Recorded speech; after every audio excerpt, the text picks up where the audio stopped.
오늘 이 시간에는 고성능 액체 크로마토그래피, 우리가 HPLC, 하이 퍼포먼스 리퀴드 크로마토그래피라고 하는 HPLC에 대해서 한번 살펴보도록 하겠습니다. 우선 HPLC 장치의 구성에 대해서 살펴보게 되면요, 기본적으로 용매, 이동상을 담는 용매, 용기가 존재를 하고요. 그리고 이동상에는 보통 기체를 포함하는 경우가 있습니다. 근데 기포가 있게 되면은 이런 칼럼에 압력을 유발하기도 하고 분리도에 영향을 주기 때문에 기체를 제거하는 작업이 필요해요. 그래서 우리가 기체를 제거하기 위해서 디게스를 사용할 수도 있고 또는 헬륨으로 퍼징을 하기도 합니다. 그 다음에 이동상이 액체이기 때문에 액체를 운반하는 데 사용하는 위해서 펌프가 존재를 하게 되고요. 펌프에서 놓은 것은 칼럼으로 들어가게 되겠죠. 그리고 일반적으로 칼럼의 온도를 일정하게 유지하기 위해서 칼럼 오븐이 있습니다. 칼럼을 통과해서 놓은 성분이 이제 디텍터로 들어가게 되겠죠. 그래서 검출기 파트가 존재를 하게 되고요. 그리고 시료를 자동으로 주입하기 위해서 요새는 오토 샘플러, 자동 시료 주입기를 사용을 하고 있습니다. 검출기에서 검출이 되는 형태는 우리가 데이터 전환을 통해서 최종적으로 크로마토그램 형태를 우리가 얻어내게 됩니다. 모식도로 살펴보게 되겠습니다. 우선 이동상이 액체이기 때문에 이 액체를 운반하기 위한 펌프가 존재하는데 이거는 고압으로 작동을 하고 있습니다. 그래서 우리가 하이프레저 펌프라고 이야기를 하고 있고요. 이 펌프에 의해서 이동상이 인젝션 폴터를 거쳐서 칼럼으로 들어가게 되겠죠. 그죠? 밑에 칼럼은 우리는 정지상 또는 고정상 스테이셔너리 페이즈라고 이야기를 하게 됩니다. 자, 예를 들어서 우리가 어떤 시료를 시료 자동 주입기를 이용을 해서 인젝션 폴트를 통해서 주입을 했다라고 생각을 해봅시다. 시료의 어떤 성분들, 여러 가지 믹스처로 존재하는 성분들이 칼럼에서 분리가 이루어지게 되겠죠. 분리가 이루어지고 그 다음 이게 검출기에 가서 이와 같이 어떤 시그널로서 나타나게 되게 되고 최종 컴퓨터를 통해서 우리가 얻게 되는 최종 크로마토그램의 형태로 우리가 얻을 수 있게 되는 것입니다. 자, 제일 처음에 놓은 것이 우리가 펌프라고 했어요. HPLC에서는 펌프가 상당히 중요한 역할을 하고 있습니다. 펌프는 이동상, 모빌 페이즈를 흐르게 하는 장치로 이동상을 용매, 바틀에서 이 이동상을 뽑아서 이걸 어디 쪽으로? 칼럼 쪽으로 보내주는데 펌프가 역할을 하고 있는 거죠. 이동상에는 보통 이와 같이 기포가 포함되어 있을 수 있는데 온라인 디게스를 이용해서 제거를 합니다. 펌프가 갖출 조건으로서는 당연히 유속을 일정하게 보내줄 수 있어야 돼요. 그리고 압력을 일정하게 유지할 수 있어야 됩니다. 즉 정확한 유속과 유량을 조절할 수 있는 것이 펌프의 가장 중요한 요건이라고 이야기를 할 수가 있는 거죠. 그리고 어떤 펄스를 방지할 수 있는 시스템, 그리고 이동상의 조성을 변하지 않는 경우 아이소크레틱으로 흘려줄 수도 있지만 대부분은 그레디언트 조건을 많이 사용하기 때문에 아이소크레틱뿐만 아니라 그레디언트 일루션이 가능해야 되는 것이 펌프가 갖춰야 될 요건이 되겠습니다. 자, 이게 펌프의 가장 간략한 모습이 되겠는데요. 펌프의 구성을 보게 되면은 펌프에는 왕복 피스톤 펌프가 피스톤이 있어요. 이렇게 피스톤이 이렇게 뒤로 쭉 빼게 되면은 용매 리졸브로부터 용매 안쪽으로 뽑아낼 수가 있겠죠. 다시 피스톤 안쪽으로 밀게 되면은 위에 있는 체크 밸브를 거쳐서 칼럼 쪽으로, 위에 칼럼이 있거든요. 칼럼 쪽으로 용매를 보낼 수 있는 것입니다. 그러니까 얘가 왔다 갔다 하면서 이동상을 안으로 해서 칼럼 쪽으로 이동을 시키는 데 역할을 하고 있는 거죠. 이때 작용을 하는 것이 이 플런저라고 하는, 이게 플런저라고 이야기를 해요. 플런저가 작용을 하는데 아무래도 왔다 갔다 마모가 있을 수 있기 때문에 마모에 강한, 보통 그래서 사파이어 재질로 되어 있습니다. 사파이어로 되어 있고요. 그리고 이 사파이어 부분이 직접 이 벽면하고 부딪히게 되면 마모가 생길 수 있겠죠. 그걸 막기 위해서 플런저 실을 여기에 끼워서 사용을 하도록 되어 있습니다. 피스톤의 왕복 운동 시 용매의 외부 유출을 막아주는 거죠. 그리고 이쪽 용매가 들어오고 나가는 부분에는 체크 밸브가 있어요. 체크 밸브는 용매의 역류를 방지하는 역할을 하고 있습니다. 저 펌프 피스톤이 뒤로 갈 때는 이쪽 체크 밸브가 열리고 이쪽은 닫히게 되어 있어요. 그래서 용매를 받아들일 수 있게 되겠죠. 피스톤이 안으로 가게 되면은 이쪽이 닫히고 여기가 열리게 되어 있습니다. 그럼 용매가 칼럼 쪽으로 이동하게 되겠죠. 이와 같은 역할을 하는데 이 체크 밸브가 아주 중요한 역할을 하고 있고, 체크 밸브는 인랩과 아웃랩 부분 두 개가 실제 펌프에 존재를 하고 있습니다.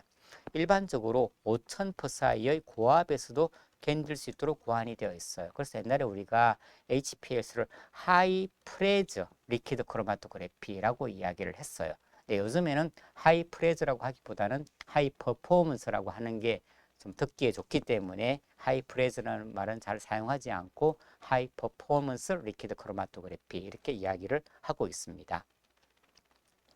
자, 시료 주입 장치는 매뉴얼로도 주입할 수도 있고 오토 샘플러를 이용해서도 주입할 수도 있는데, 시료를 HPL 시스템 내로 주입하는 장치가 되겠고, 일반적으로 주입량은 10에서 50 마이크로리터입니다. 최근에 감도가 좋은 LC-MES가 개발됨으로써 주입량이 많이 줄었는데, LC-MES의 경우는 보통 1에서 5 마이크로리터를 주입을 하고 있습니다. 그리고 시료를 자동으로 주입하기 위해서 오토 샘플러를 많이 사용하고 있는데요. 오토 샘플러는 당연히 재현성이 있어야 될 것이고 캐리오버가 없어야 되겠죠. 그리고 온도도 조절할 수 있는 기능이 있으면 좋겠고, 그리고 무인 가동을 통해서 우리가 분석을 효율화하는데 이 오토 샘플러가 널리 사용이 되고 있습니다. 자, 우리가 매뉴얼 인젝터가 있고 오토 샘플러가 있는데, 매뉴얼 인젝터의 가장 대표적인 것이 레오다인 인젝터예요. 이게 그림으로 보시는 게 레오다인 인젝터가 되겠습니다. 레오다인 인젝터는 사실은 레오다인 회사에서 만든 매뉴얼 타입의 인젝터인데, 워낙 HPLC에서 널리 사용되다 보니까 그냥 고유명사되어서 그냥 매뉴얼 인젝터 하면 레오다인 인젝터 이런 말을 사용을 하고 있기도 합니다. 이쪽 부분에다가 시린지를 이용을 해가지고서 시료를 주입을 하게 돼요. 그리고 이 뒷부분을 보게 되면 이와 같은 루퍼가 여기에 연결이 되어 있습니다. 루퍼는 용량이 20 마이크로리터, 100 마이크로리터 다양하게 있습니다. 내가 만약에 20 마이크로리터 용량의 루프를 뒤에 장착을 한 경우에는 실제 시린지로 주입을 할 때 한 25 마이크로리터를 주입을 해줘요. 그러면 20 마이크로리터는 이 루프에 존재하고 나머지 초과되는 양은 웨이스트로 빠지게 되어 있습니다. 이게 쭉 주입하는 시료의 양을 일정하게 하기 위해서 우리가 이 샘플 루프를 사용하고 있다라고 생각하시면 됩니다.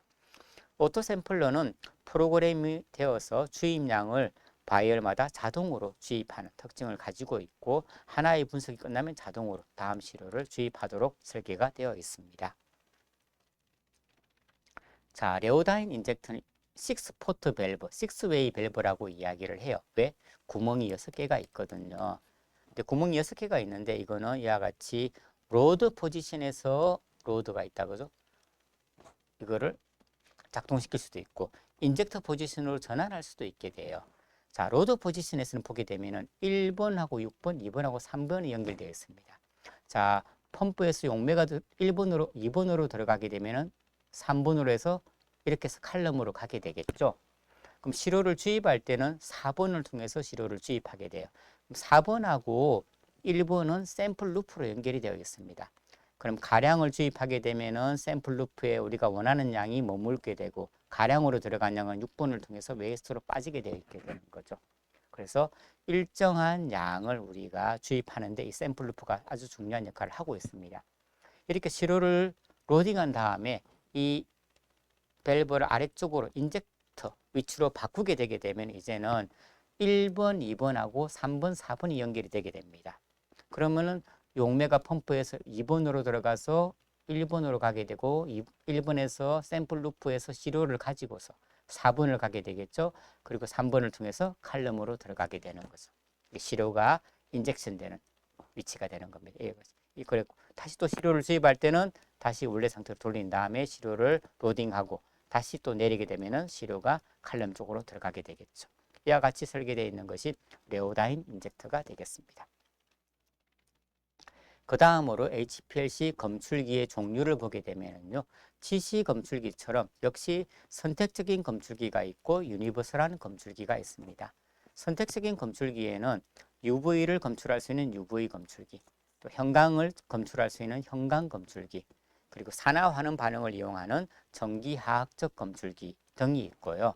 그리고 보편적인 검출기에는 어떤 물질의 굴절율을 검출하는 RI 검출기, 그리고 파티클에다가 레이저를 조사해서 그 산란되는 빛을 분석하는 전기화 강산란 검출기, 그리고 마지막으로 질량 분석기 등이 있습니다.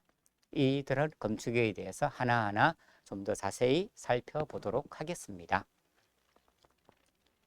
자, UV 비지블 검출기는 자외 가시부 검출기라고 이야기를 합니다.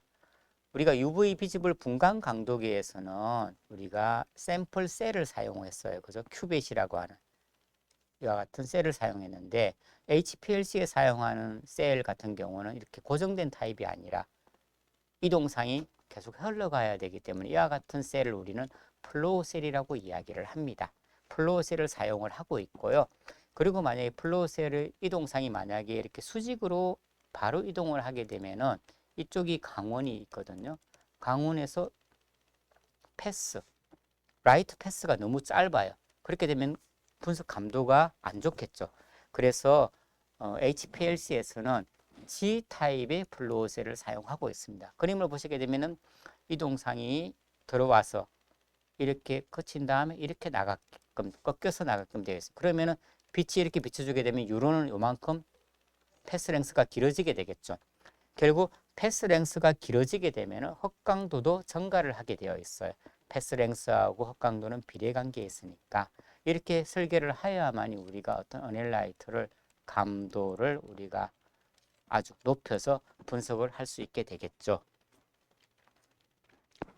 자, UV 비지블 검출기의 장점은 감도가 좋고요. 직선성이 우수하고 정량성이 좋습니다.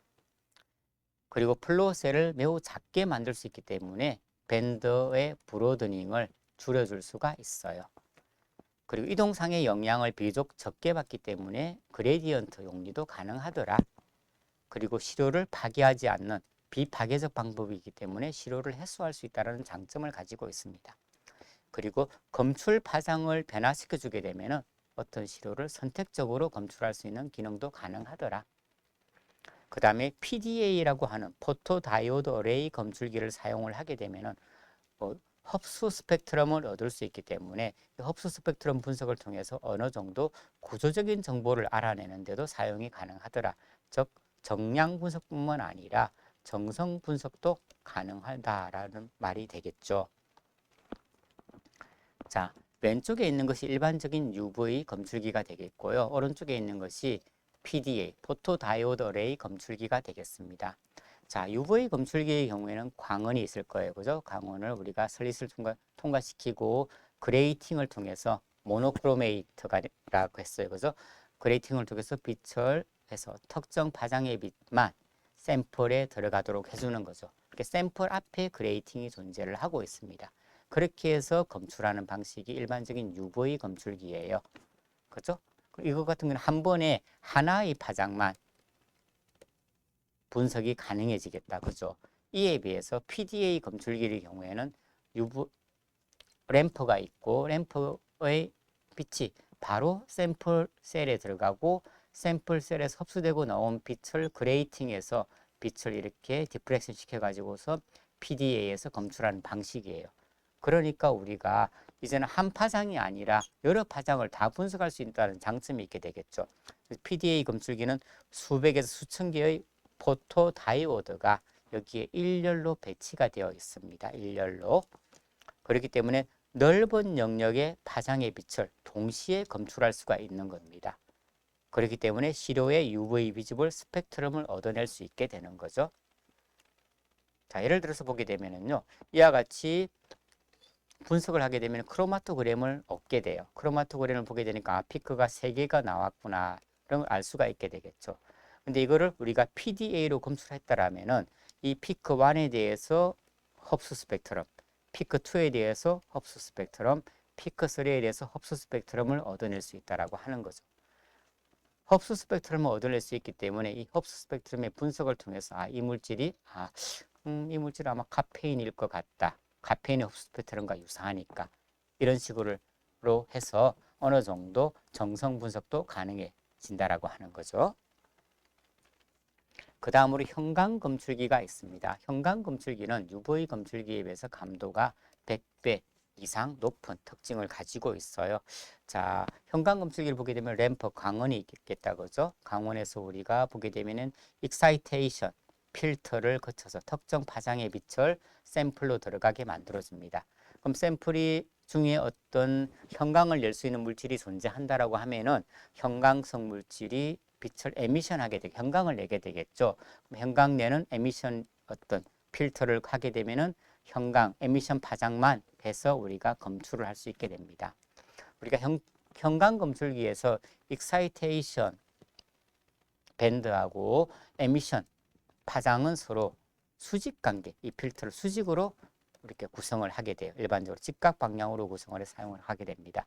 우리가 플루오로포텀 있다. 현광 분광 강도계에서도 역시 수직으로 우리가 구성하는 것들을 배웠었습니다. 그죠?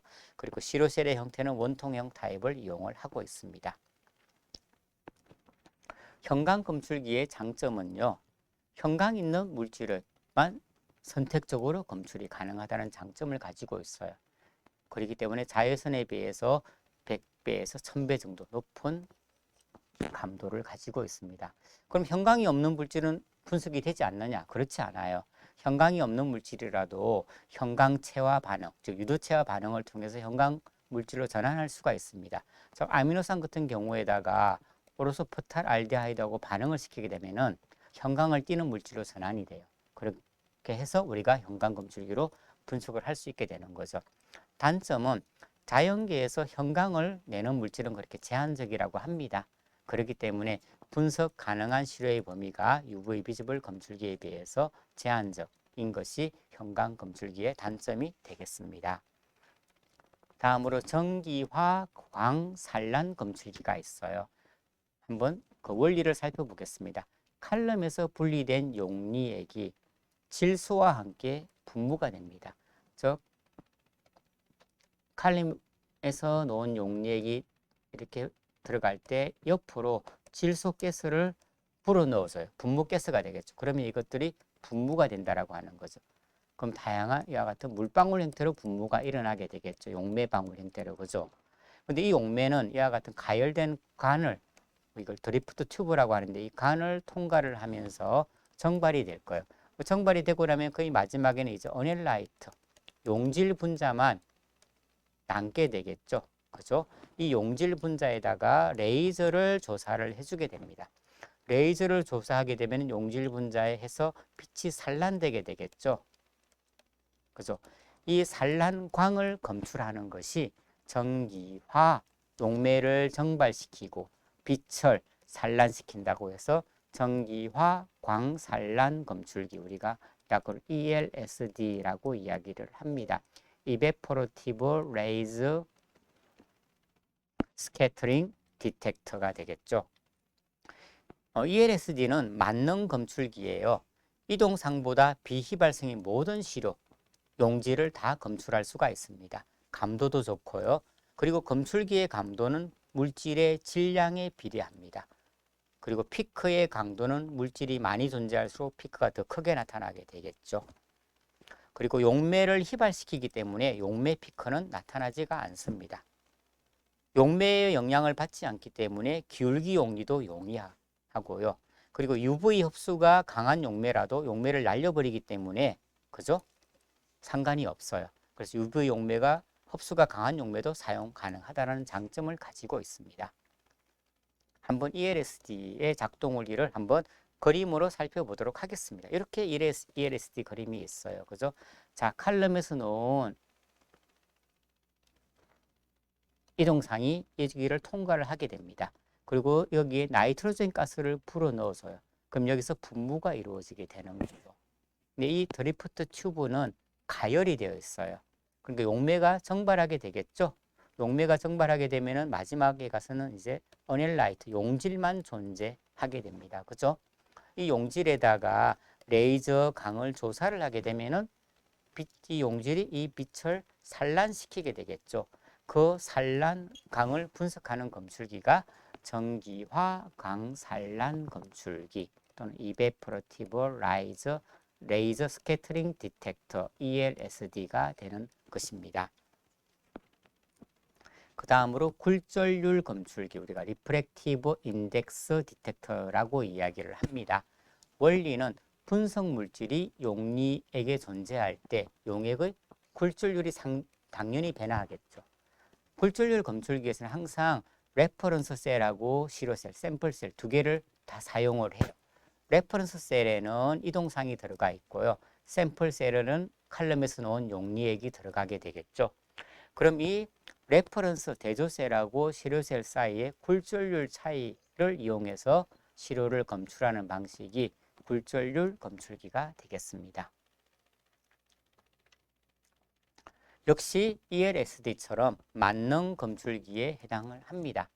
이동상의 굴절률에 영향을 주는 모든 물질을 검출할 수가 있어요. 근데 감도는 별로 좋지가 않고 용매 조성에 민감하기 때문에 기울기 용리가 불가능하다는 아주 큰 단점을 가지고 있어요. 그래서 최근에는 RID 디텍터보다는 ELSD 쪽으로 많이 바뀌고 있습니다. 비파괴적이고 시료에 따라서 음의 피크가 나오기도 합니다. 그리고 유의사항으로는 사용 전에 대조셀에 당연히 이동상을 채워줘야겠죠. 그리고 온도 변화에 민감하기 때문에 충분한 안정화 과정이 필요한 것이 이 굴절률 검출기 RI 디텍터의 단점이 되겠습니다. 전기화학적 검출기가 있어요. 일렉트로케미컬 디텍터라고 이야기를 합니다.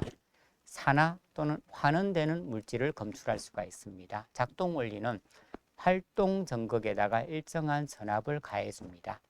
HPLC 용리액이 전극을 흐르도록 해주겠죠. 이 활동 전극에 의해서 시료가 산화되기도 하고 환원되기도 해요. 그렇게 산화나 환원이 일어나게 되면은 전극에 따라 흐르는 전류의 양의 변화가 생기겠죠. 이것으로부터 분석 물질의 농도를 측정하게 되는 것이 전기화학적 검출기가 되겠습니다. 산화 방식으로 사용할 수도 있고 환원 방식으로도 사용할 수도 있습니다. 일반적으로 구성을 보게 되면은요, 이와 같이 워킹 일렉트로드 활동 전극이 있고요. 그다음에 오그질리어리 일렉트로드 보조 전극, 그리고 레퍼런스 일렉트로드 대조 전극으로 좀 꽤 복잡하게 구성이 되어 있습니다. 아민류 같은 경우에는 약알칼리성 중성 용액에서 쉽게 산화가 일어나게 됩니다. 산화가 일어나게 되면은 전자가 발생을 하게 되겠죠. 전자가 발생을 하게 되면은 포텐셜의 변화가 발생을 하게 되고 그것을 우리가 이 검출기가 검출할 수 있게 되는 거죠. 이것이 전기화학적 검출기의 작동 원리가 되겠습니다. 질량 분석 검출기가 있어요. 질량 분석 검출기는 우리가 매스 디텍터가 되겠다. 그죠? 감도가 매우 좋고 선택성이 좋아요. 역시 광범위한 화합물을 다 분석할 수 있는 만능 검출기에 속합니다. 또한 질량 분석기를 사용하게 되면 시료의 분자 구조에 대한 정보를 획득할 수 있기 때문에 정량 분석뿐만 아니라 정성 분석도 가능한 장점이 있습니다. 하지만 고가라는 단점을 역시 가지고 있어요. 질량 분석기에서 우리가 또 텐덤 질량 분석기라고 하는 것이 있는데요. 텐덤 질량 분석기는 매스 어널라이저가 하나가 아니라 2개 이상 있는 것을 우리가 텐덤 질량 분석기라고 이야기를 합니다. 그래서 보통 트리플 사중극자 카드로폴 질량 분석기가 있는데 이것이 트리플 3개가 있는 것이 있어요. 그걸 우리가 트리플 카드로폴 타입의 질량 분석기라고 이야기를 하는데 카드로폴이 3개 있다라고 해서 Q1, Q2, Q3 이렇게 이야기를 합니다. 이렇게 트리플 카드로폴 타입의 질량 분석기를 사용하게 되면은 우리가 주사 방식, 스캔 방식으로 사용할 수도 있어요. 그래서 어떻게 하냐면은 제일 첫 번째 모드는 프로덕트 아이온을 스캔할 수 있는 거예요. 그거는 뭐냐면은 자, 첫 번째 Q1에서 특정한 이온만 M of G를 가지고 있는 이온만 Q2로 들어가게 할 수 있습니다. 그럼 Q2에서는 에너지를 가해줘요. 컬리전 에너지라고 하는 에너지를 가해주게 되면 다양한 조각 이온이 만들어지겠죠. 그렇게 형성된 조각 이온을 Q3에서 스캔을 하는 거예요. 그럼 스캔한 매스 스펙트럼을 얻어낼 수 있게 되는 거죠. 이와 같이 사용하는 방식을 프로덕트 아이온 스캔 방식이다라고 이야기를 합니다. 자, 이번에는 Q3를 스캔하지 않고 Q3는 고정을 하고요. Q1을 스캔할 수도 있어요. Q1을 스캔하고 Q2에서는 역시 에너지를 줘서 깨주고 이와 같은 방식을 프리커스 아이온 스캔 방식의 주사 방식이다라고 이야기를 합니다. 세 번째는 이제 Q1도 스캔을 하고 Q3도 스캔을 하는 거예요.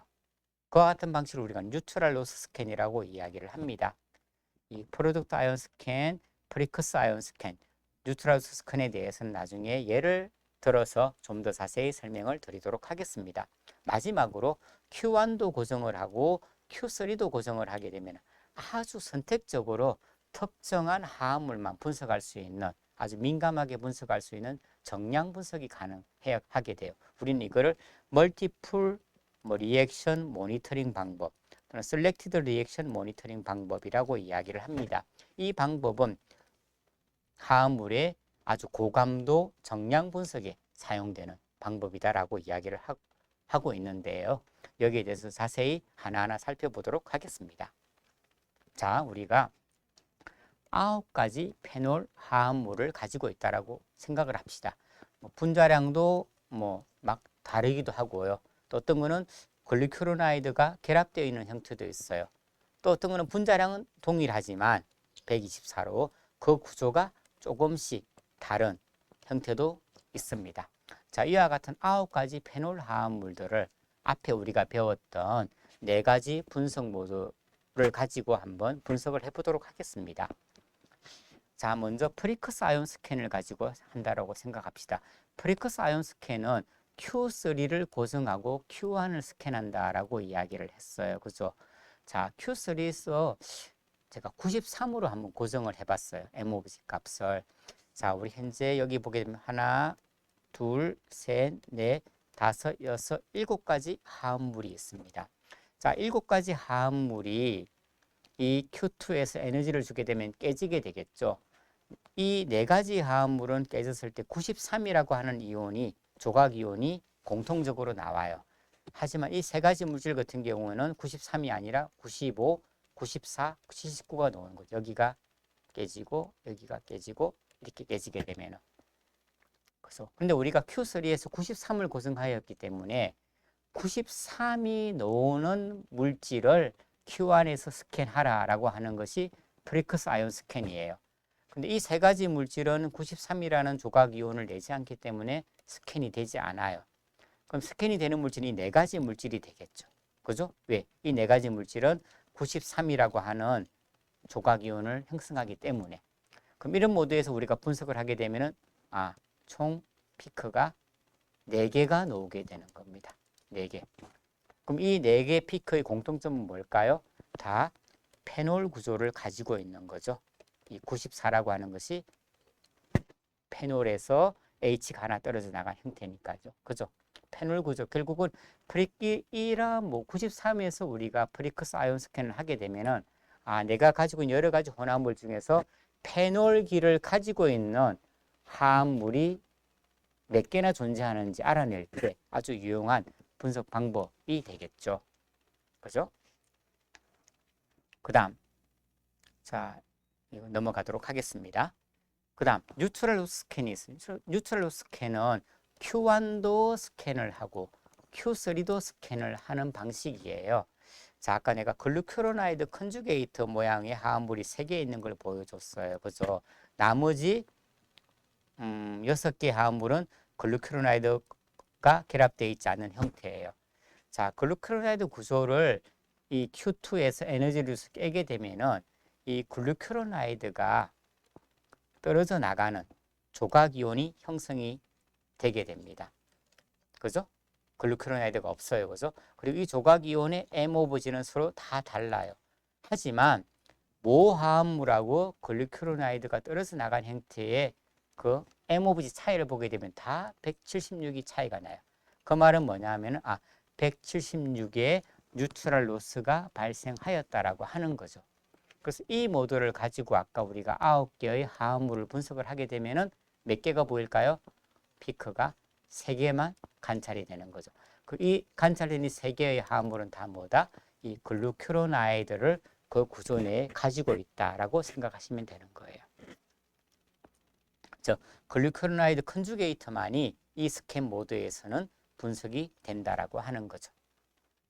다음에 프로덕트 아이온 스캔 모드가 있습니다. 프로덕트 아이온 스캔 모드는 Q1은 고정을 해요. 그리고 Q3를 스캔하는 거죠. Q3를 스캔하는 방식이 되겠습니다. 역시 Q2는 에너지를 줘서 조각이온을 만드는 곳이 되겠어요. 자, 제가 Q1의 이온을 125로 고정을 했습니다. 그럼 아까 9가지 물질 중에서 분자량이 124인 물질, 이 3개만이 여기를 통과할 수 있을 거예요. 그죠? 124이지만 LC-MS에서는 항상 프로토네이션 된 형태로 들어가게 된다라고 했어요. 그죠? 그러니까 이 124니까 125가 되겠죠. 프로토네이티드 몰레큘러 아이온은 M 오브 G가 125가 되는 거죠. 자, 이 화합물이 들어가서 깨지게 되면은 자, 이 화합물은 깨졌을 때 여기가 떨어지게 되면은 95라는 조각이온. 또 여기가 떨어지게 되면 79라는 조각이온이 나오게 되겠죠. 이 화합물은 이 부분이 떨어지게 되면 93이라는 조각이온, 또 여기가 떨어지면 77이라는 조각이온이 나올 거예요. 이 화합물은 이 부분이 떨어져 나게 되면 94라는 조각이온, 또 여기가 떨어져 나게 되면 79라는 조각이온이 나올 겁니다. 내가 여기서 C에서 에너지를 줘가지고 깨보니까 93하고 77이라는 조각이온이 나왔다라고 생각해 봅시다. 그러면은 요것도 아니고 요것도 아니고 93과 77을 조각이온으로 낼 수 있는 물질은 이 화합물이구나 라고 그 구조를 정확하게 알아낼 수가 있다라고 하는 거죠. 그래서 우리가 프로덕트 아이온 스캔 모델을 쓰게 되면은 화합물의 구조를 예측하는 데 매우 유용하다라고 이야기를 할 수가 있습니다. 자, 마지막으로 우리가 이 텐덤 질량 분석기는 정량 분석도 가능해요. 정량 분석을 할 때 Q1 이온만 싱글 이온만 선택을 해서 분석할 수 있는 싱글 아이온 모니터링 방식도 존재를 합니다. 그죠? 이것도 정량 분석이 가능해요. 그런데 트리플 카드로프를 쓰게 되면은 Q1에서 이온도 고정을 하고 Q3 이온에서도 고정을 하게 되면은 반응이 하나도 반응이 2개가 들어갔다고 하죠. 그래서 그걸 우리가 멀티플 리액션 모니터링 이야기도 하기도 하고 또는 셀렉티드 리액션 모니터링 이렇게 이야기를 하기도 합니다. 이거는 매우 하일리 셀렉티브한 방식, 검출 방식이에요. 예를 들어서 아까 3가지 물질이 분자량이 동일해요. 그럼 내가 심 방식을 하게 되면 이 3가지 물질이 다 검출이 될 수가 있어요. 심 방식에서는. 그죠? 그런데 SRM이나 MRM을 하게 되면은 SRM, MRM에서 Q3 이온을 제가 77로 고정을 하게 되면은 77이라는 이온이 조각 이온이 나오는 것은 요 화합물밖에 없어요. 이 화합물만 선택적으로 분석을 할 수 있기 때문에 아주 고감도 분석이 가능해집니다. 그래서 우리는 이와 같은 방식을 쓰게 되면은 오직 한 가지 물질을 여러 가지 물질 중에서 오직 한 가지 물질만 검출이 가능하기 때문에 고감도 정량 분석이 가능해서 요즘 생체, 플라즈마 시료 내에 있는 약물의 농도 분석에 이 방식이 널리 활용이 되고 있습니다. 이상으로 오늘 이 시간에는 HPLC 장치의 구성, 펌프, 인젝터, 디텍터 등에 대해서 살펴보았습니다. 이상으로 오늘 수업을 마치도록 하겠습니다. 수고하셨습니다.